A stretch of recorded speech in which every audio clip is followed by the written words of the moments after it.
The prophet Jesus, peace be upon him, is a chosen servant charged by God with calling people to the true path, just like all the other prophets. The life of this blessed person is full of miracles acknowledged by God, from his birth to his ascension to the sight of God. The prophet Jesus cured the sick, raised the dead, and gave life to inanimate clay. There is one more miracle to come, one which believers in the two great revealed religions are impatiently waiting to come about, a day which they are busily preparing for. The prophet Jesus will return again to earth. He will unite all believers against unbelief. He will cause Islamic moral values to prevail all over the world, and he will bring peace and wealth to all mankind.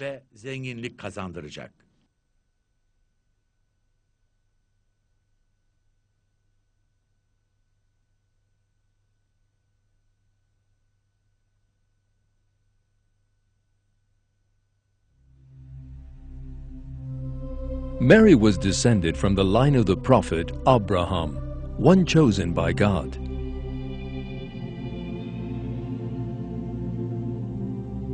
When the wife of Imran, a chosen servant from this family, learned that she was to have a child, she turned to God and prayed, and dedicated the child to be born to God. My Lord, I have pledged to you what is in my womb, devoting it to your service. Please accept my prayer. You are the all-hearing, the all-knowing.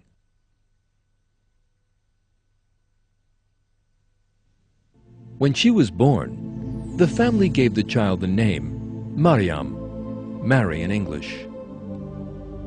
The name Mary means someone who is always worshiping God. Like the other members of the family of Imran, Mary was also a devout servant with a sincere belief in and wholehearted devotion to God.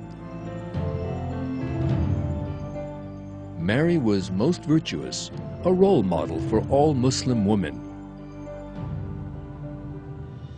God chose Mary for a sacred duty. She was the blessed individual who would give birth to the prophet Jesus.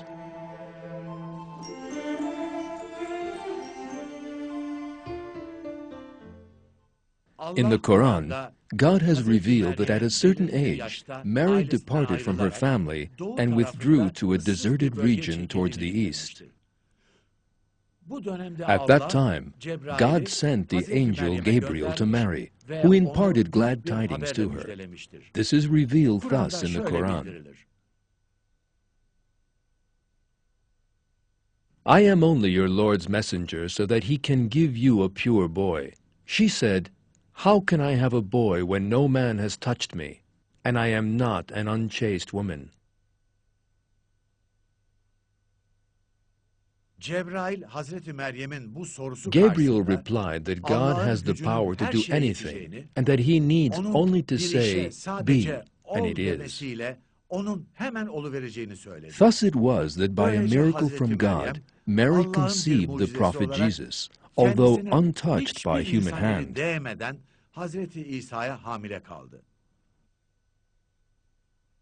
Your Lord says that it is easy for me. It is so that we can make him a sign for humanity and a mercy from us. It is a matter already decreed. So she conceived him and withdrew with him to a distant place.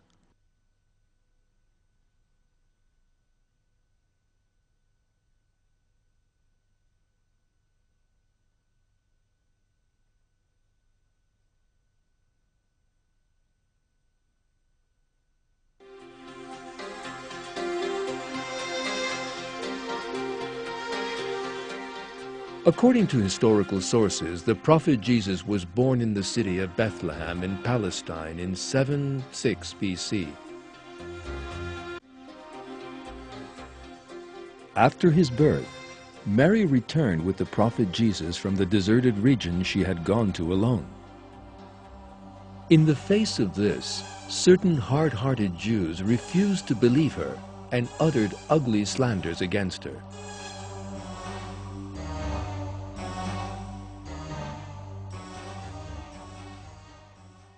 When confronted the situation, she turned to God and placed her trust in Him, knowing that He would help her against her people's accusations.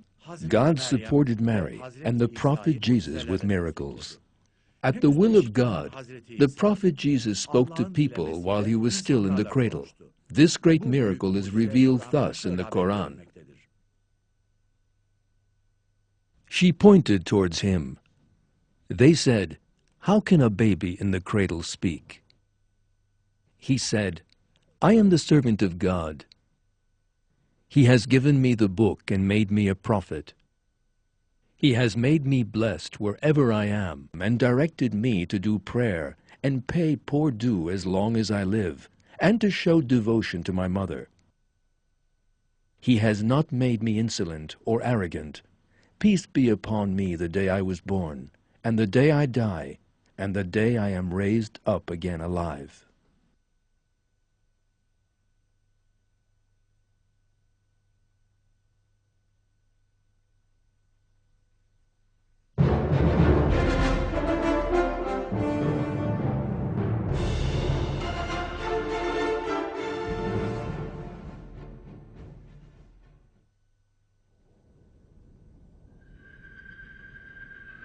At the time when the prophet Jesus came into the world, Palestine was under the oppressive rule of the Roman Empire. Various sects had appeared within Jewish society which interpreted their religion in different ways.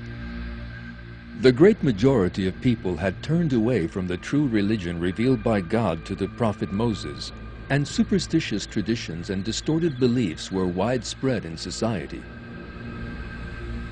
Moreover, the pagan Hellenic culture had also begun to reveal its influence.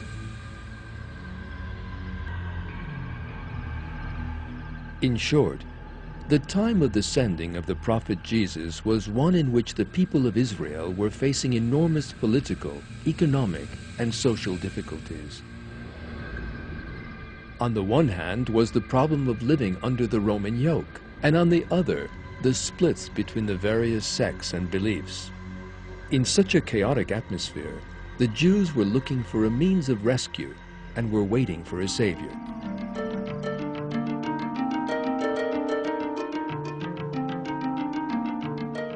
God revealed a new book to the prophet Jesus to lead people to the true path and give them advice. That holy book was the Gospel. The prophet Jesus called on his people to believe in God, to sincerely submit to and live for Him, and to avoid sin and evil.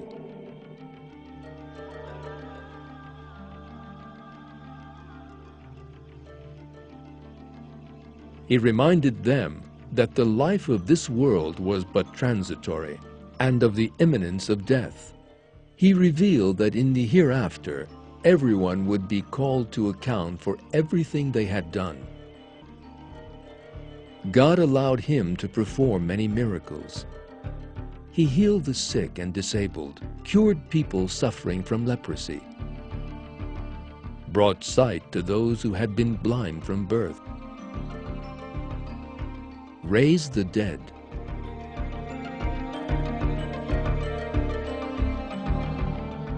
the marvels performed by the prophet Jesus as a blessing from God were a means by which many people came to believe.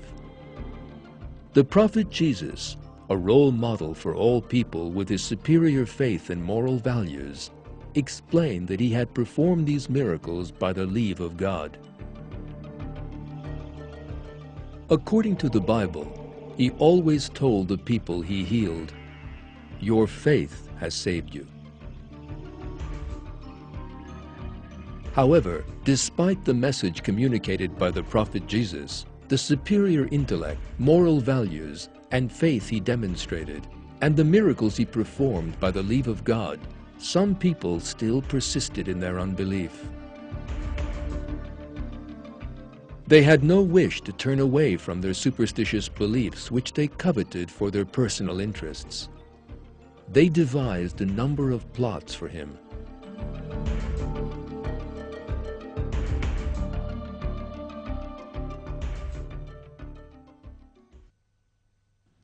And when Jesus, son of Mary, said, "Tribe of Israel, I am the messenger of God to you, confirming the Torah that came before me and giving you the good news of a messenger after me, whose name is Ahmad." When he brought them the clear signs, they said, "This is downright magic."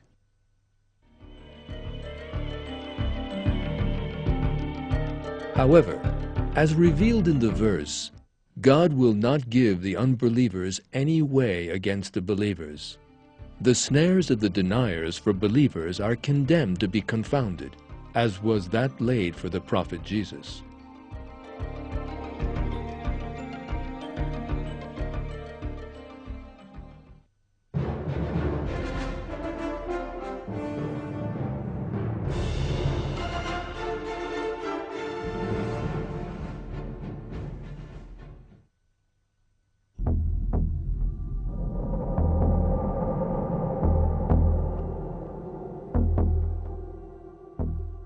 Despite all the obstacles, oppression, and cruelty, the numbers of those believing in the prophet Jesus grew every day. This in turn alarmed a number of ill-intentioned so-called Jewish religious scholars.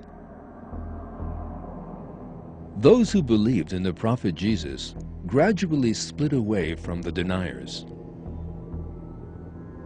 Certain so-called Jewish religious leaders hostile to the prophet Jesus were determined to eliminate him and prepared a plan for that purpose. They had no right to condemn him to death themselves, so they incited the Roman administration against him and groundlessly accused him of working against Rome, as they knew that the Romans were particularly sensitive and ruthless when it came to political matters. The aim of the deniers was the prophet Jesus' death. However, God confounded this trap of theirs and raised the prophet Jesus into his sight. The prophet Jesus did not die and was not killed. All that happened was someone resembling him was shown to the deniers. This fact is revealed in the Quran.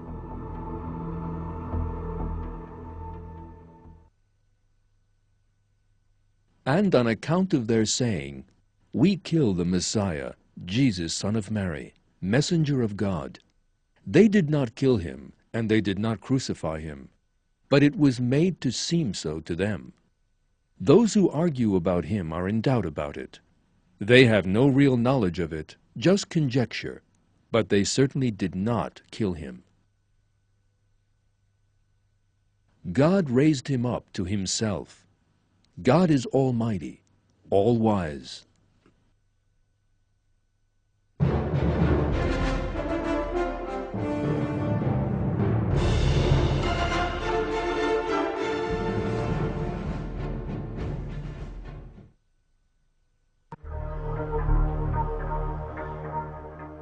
Christians believe that the Romans and Jewish religious leaders who arrested the prophet Jesus crucified and killed him, but that he later came back to life and was raised to the heavens.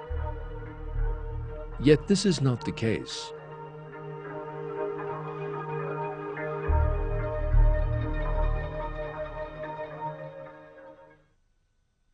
There is not a single word about the death of the prophet Jesus in the Quran, while terms such as Qataluhu and Mata are used in verses to refer to the normal deaths of other prophets. The verb tawafa, meaning to take the self back, is used in reference to the prophet Jesus.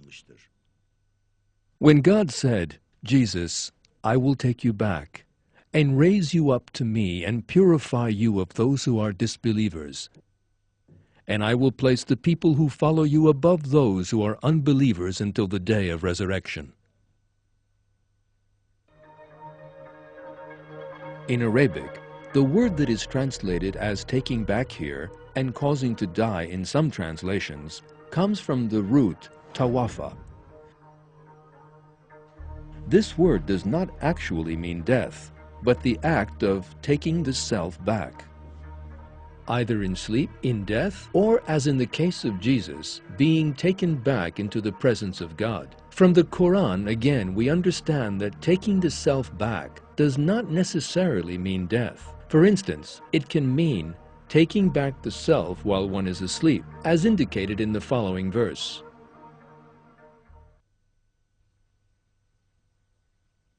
It is he who takes you back to himself at night, while knowing the things you perpetrate by day, and then wakes you up again, so that a specified term may be fulfilled.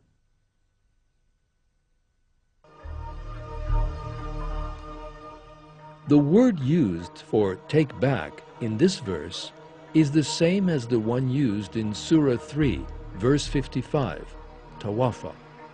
In other words, as is made clear in the verses, the Prophet Jesus did not die, but was raised into the sight of God.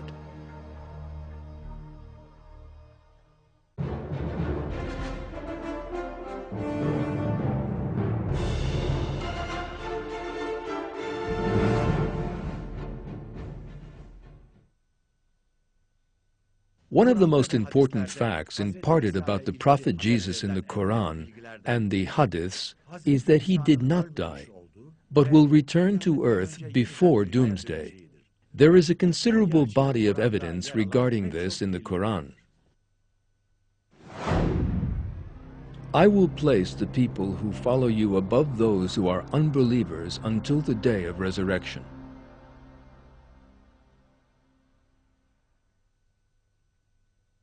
When God said, Jesus, I will take you back and raise you up to me, and purify you of those who are unbelievers, and I will place the people who follow you above those who are unbelievers until the day of resurrection. Then you will all return to me, and I will judge between you regarding the things about which you differed.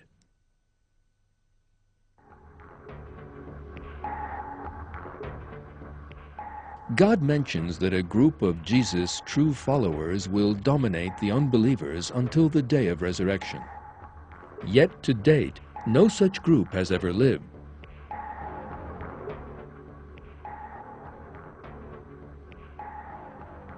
Jesus did not have many followers during his tenure on earth, and with his ascension, the religion that he had brought degenerated rapidly. At present, Christianity is so far removed from its original state that it no longer resembles the religion taught by Jesus.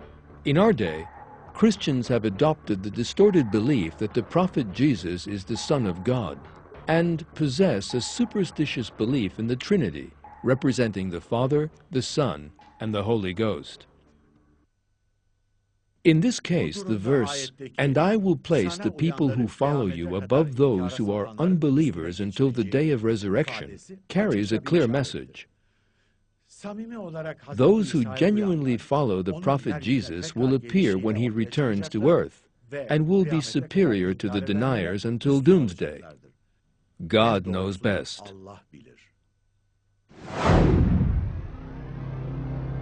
There is not one of the people of the book who will not believe in him before he dies.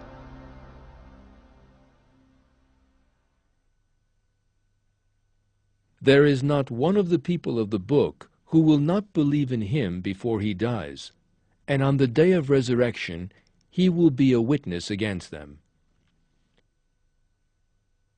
The phrase, "There is not one of the people of the book who will not believe in him before he dies," should be noted. Islamic scholars are agreed that the word him refers to the Prophet Jesus, because it is used in the preceding verses in reference to him.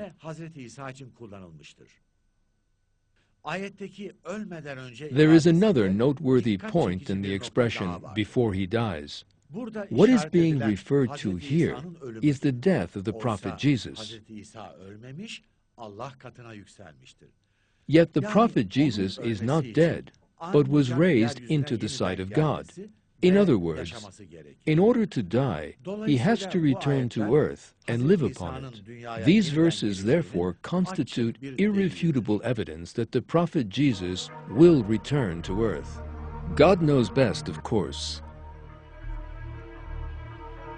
And it is also revealed in verses that all members of the revealed religions will believe in the Prophet Jesus.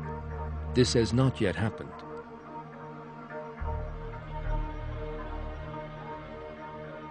In the future, however, when the prophet Jesus descends again to earth, the people of the book will see and know him, will obey him as Muslims, and the prophet Jesus will bear witness for them in the hereafter. God knows best, of course.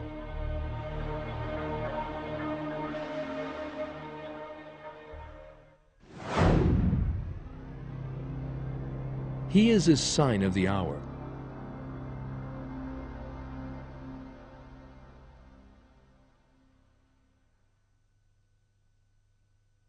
He is a sign of the hour, have no doubt about it. But follow me. This is a straight path.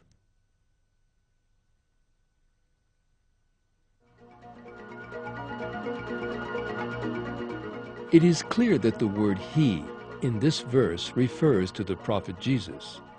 That is because the preceding verses also speak of Jesus and use the adverb he to refer to him.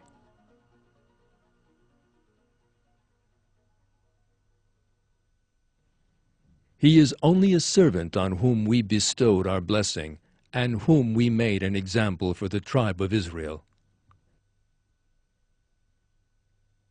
Indeed, almost all commentators on the Quran and great Islamic scholars agree that the he in these verses is the prophet Jesus. Therefore, this verse is a clear indication that the prophet Jesus will come back to earth at the end times. That is because the prophet Jesus lived approximately 6 centuries before the revelation of the Quran. Consequently, we cannot interpret his first coming as a sign of the doomsday. The meaning of the verse is that the prophet Jesus will return to earth in the end times. In other words, the final period of time before doomsday, and that this will be a portent of doomsday. Based on this interpretation, Abu Huraira, Ibn Abbas, Qatada, Malik ibn Dinar, Ad-Dahak, Abu Razin, Abu Abdurrahman, Humayd and Ibn Mu'ayin state that the coming of the prophet Jesus will indeed be one of the signs of doomsday. In his commentary, Tabari interprets the verse thus: the appearance of the prophet Jesus is a sign revealing the coming of the hour of doomsday. That is because his appearance is one of the signs of doomsday. His descent to earth is proof that the end of the world has come, and of the beginning of the hereafter. God knows best, of course.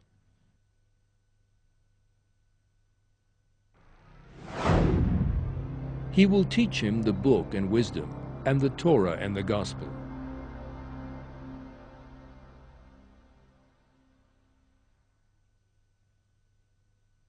Remember when God said, Jesus, son of Mary, remember my blessing to you and to your mother when I reinforced you with the purest spirit so that you could speak to people in the cradle and when you were fully grown, and when I taught you the book and wisdom, and the Torah and the Gospel.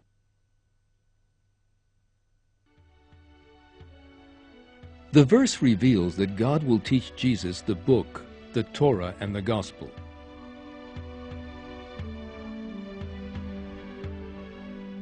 Obviously, this book in question is very important. When we examine other verses in the Quran, we see that the term book refers to the Quran. In this case, the Quran is the third book that Jesus will be taught. But this will be possible only when he returns to earth, for he lived approximately 600 years before the Quran's revelation. It is therefore impossible for him to have learned the Quran during the time at which he lived. It is also revealed in the hadiths of our Prophet, may God bless him and grant him peace, that when the Prophet Jesus returns, he will rule not with the Bible, but with the Quran.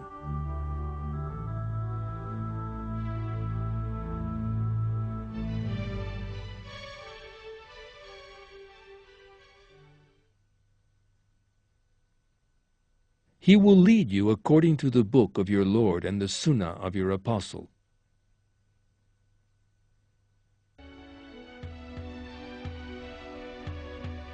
In short, the Prophet Jesus will return to earth and will learn the Quran at that time. There is no doubt but that God knows the truth.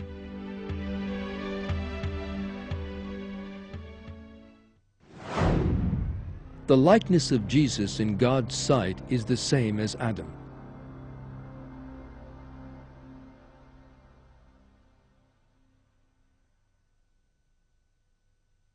The likeness of Jesus in God's sight is the same as Adam.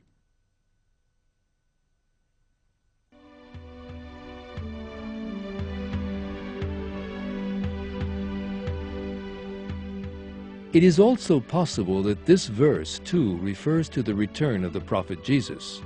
Muslim scholars who have written Quranic commentaries point out that this verse indicates the fact that both prophets did not have a father, for God created both of them with the command, "Be."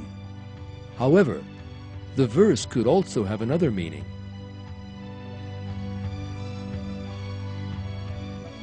Just as Adam was sent down to earth from God's presence, Jesus too will be sent down to earth from God's presence. God knows best, of course.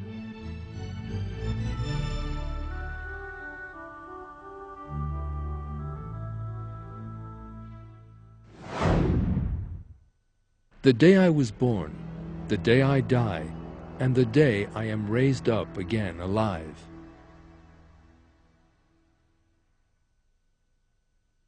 Peace be upon me the day I was born, the day I die, and the day I am raised up again alive. This verse speaks of the day on which he will die.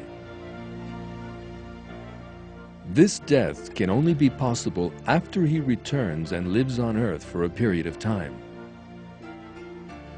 Of course, only God knows for certain.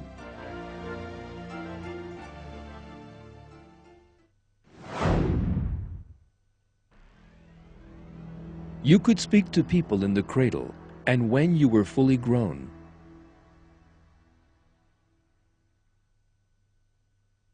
Remember when God said, "Jesus, son of Mary, remember my blessing to you and to your mother when I reinforced you with the purest spirit so that you could speak to people in the cradle and when you were fully grown." He will speak to people in the cradle and also when fully grown, and will be one of the righteous. Kalan, which is used only in these two verses, only in reference to Jesus, and to express Jesus' adulthood means someone between the age of 30 and 50, someone who is no longer young, someone who has reached the perfect age. Islamic scholars agree that it denotes the age of 35 or above. Yet, based on hadiths, they state that Jesus was raised up to God's presence in his early 30s. Therefore, the Prophet Jesus did not reach the age of Kalan during his first life. This may also indicate that he will return again to earth and live a second life. In the commentary of At-Tabari, Imam At-Tabari gives the following explanation of these verses. These statements indicate that in order to complete his lifespan and speak to people when fully grown, Jesus will come down from heaven. That is because he was raised to heaven when still young. Jesus will be recognized by the fact that he will have no relatives and that no one will know him.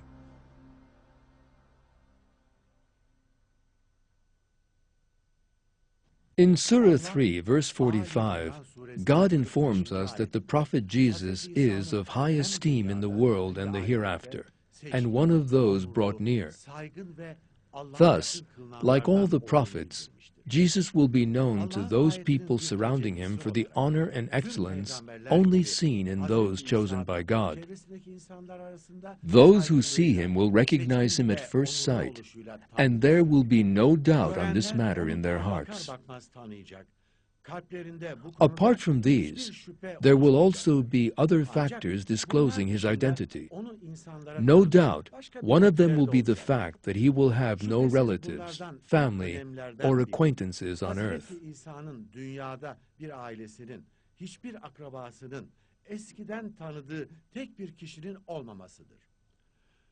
Not a single person will come out and say, "I have known him before. I saw him when." These people are his family and relatives, simply because the people who knew him lived and died about 2,000 years ago.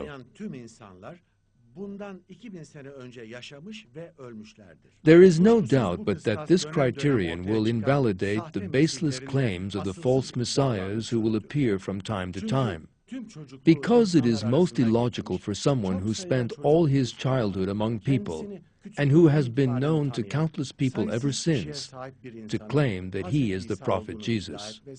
When the prophet Jesus returns to earth, on the other hand, there will be no doubt as to his identity. Nobody will have any reason to say, "This person cannot be the prophet Jesus," because the prophet Jesus will return in the same form that he was raised into the sight of God, wearing the same clothes, and will possess superior features that no human being can possibly imitate.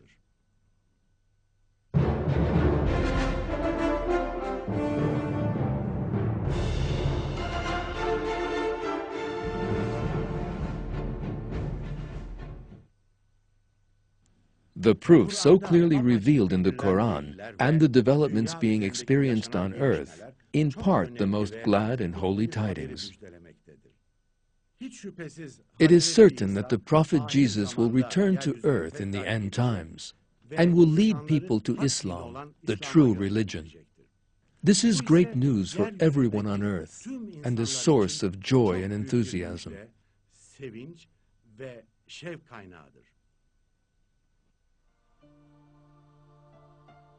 The coming of the prophet Jesus is a blessing from God for all mankind, because with that coming, all the chaos on earth will come to an end. The moral values of the Quran will prevail everywhere, and the most superior age in all regards will begin. What we must do is to prepare for that glorious day in the finest manner possible, and welcome this holy prophet in the best way on his return. Indeed, God commands us Muslims to be like the disciples who assisted the prophet Jesus.